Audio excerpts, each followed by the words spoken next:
Hazreti Ömer'in diyenini edeyelim men diyemi getirin diptir. Diyesini getirdik. Felemma vada riclehu tu'ina. Diye ayağını koyup minecek bollu barmağından taun çıktı diptir. Diye ayağını koyup minecek bollu, bökecek bollu. Vallahi laqad usibtu.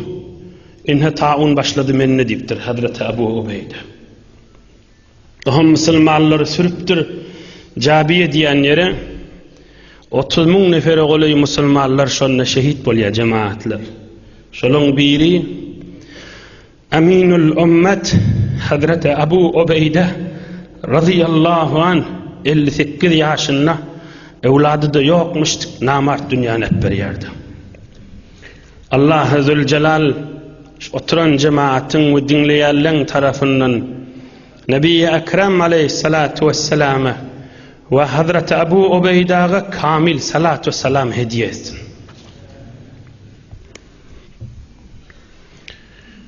Kan vaazlar, nasihatler veriyor. Bir mantagalarda menin yerimde Muad ibn Cebel otursun diyor. Muad ibn Cebel'le taun der tutuyor. İçerisi bilen bile. Muad ibn Cebel'le 34 yaşında şu keselilen o da şu tada can veriyor. Gelelim bir kısaca derslere 2-3 ders filan tamam ederim inşallah.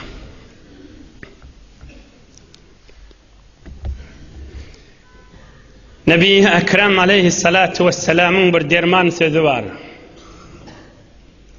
Murra aleyhi bi cenaze فقال عليه الصلاة والسلام مستريح أو مستراح منه. Ey cavan dostlar, ey hacı dedeler, ey ahuncalar, ey safıcalar, bir vakt Nebi Ekrem aleyhissalatu vesselam'ın dengesinden bir cenaze geçip bariyanmış. Bir tefar rivayette de ya Resulallah falani ayrılı deyip haber ederdiler diye. İkisi bir manada. Peygamberimiz aleyhissalatu vesselam aydıptır bil adam mustarih mukam ya mustarahun min mukam deyiptir. Aham sahabalar soraptır ya Resulallah mın manası ne oluyor deyiptir. Onu bir tefar adamlar ölünne mustarih deyiptir. Bir teferler mustarahun min deyiptir. Mın manası ne oluyor oham deyiptirler. العبد المؤمن يستريح من نصب الدنيا وأذاها إلى رحمة الله عز وجل. Bir qavadam dünyadan yetişer deyiptir. Bir qavadam can veriyer deyiptir. Şu dünyanın azasından, namard adamların elinden, dünyanın qiyinçılığından dinip rahat buldum dünyadan. Porsu dünyadan çıkıp bariyan gününüm deyip Hudayın rahmetine geçer. Bula mustarih dünyadan dinan adam deydi. Bir tefar adamlara dünyadan dinye dünyadan geçenle deyiptir. Ama o bir böyle onun elinden halk din yer deyiptir. Bir adamlar dünyadan geçiyor. Öyle dinye dünyadan gününü kütüyor. Ama bir adam dünyadan geçiyor, millet sonun elinin dinye deyiptir. Azalı kefinden, elinden, günahsinden yesterihu minhul ibad vel bilad vel şecer vel tevab. Nebi Ekrem'in derman sözdaş. Ama bir adam ölüyer deyiptir.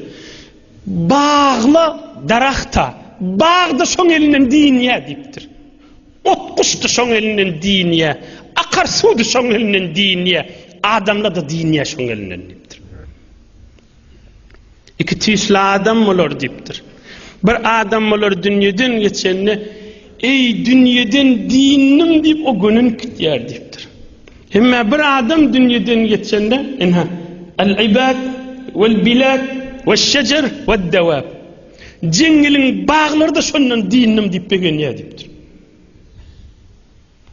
Akarsu da şondan begenya deyiptir. Mudan başına gelip günah et ya da. Millet de şonun din ya deyiptir. İki tüysliliktir adamlar. Bir tofar adamlar dünyadan dinye. Bir tofar adamlar ve millet, halk, mahluk şonun din ya deyiptir. İnhe cemaat bizim din, dünya ve din meydanımız. Biz dünyadan geçemizde dünyanın kösünmevinin dinini gayet Hudaya şükür, Hudayın rahmetine kaşıyın geçtik. Sağaman dünyadan savuluştuk diyen yağdayı tapacak bulmaz. Hazreti Ebu Ubeyde şolardanmış. Dinim tükünü dünya yağdayı deyiptir. Allah'ın rahmetine kaşıyın geçik gitti deyiptir. Bir tofar adamlar var. Mıdan meriçiliğin içinde. Eştirin şıgıcı kugurluğunu da. Dünyağının bir ova varıptım. Şu ovada ayttılar. Ahuncan stadı var meriç halva gelip Allah kuvvet versen en atasını deyip. Öyün içinde bir otağın, bir uşesine, bir ma'lul meriç hal yağdaydı. Bir meriç yatı. 40 yılı oluyor, 40 yılı oluyor yatı. Şu otağın içinde, şu bir otak, şu bir öyün içinde, öyün bütçetinde, son yaşının bir yaş küçüğe oluyor yeni bir ma'lul yatı. En atası da hem sabırlı, hem şükürlü, kanları, sünkleri, etleri bitiptir şu sabır bilen şükürün içinde. Bunlara Huday verecek paydaşını işte Peygamberimizin sözünden okuyup veren cemaatler. Peygamberimizin mübarek ağzından çıkan sözü. 40 yılı oluyor olup şolar saklap durdu. En atası ikisi de şükürlü, sabırlı, bitiptirler şoň bilen. Ya bir tofar adamlar waliya öz gowresinde meriççilik ba. Hazreti Halife Mahmud Allah rahmet etsin 20 yıl iki eli iki ayağı düp felç olup yatıptı. 20 günnel ha cemaatla 16-17 yıl ta 20 yıl çeli.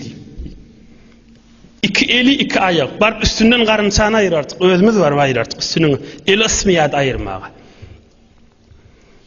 Bula bir meriççilik yağdaydı. Ama bir tofor dertliler var. Oğlun vaktına dədesini ya enesini illenmektir.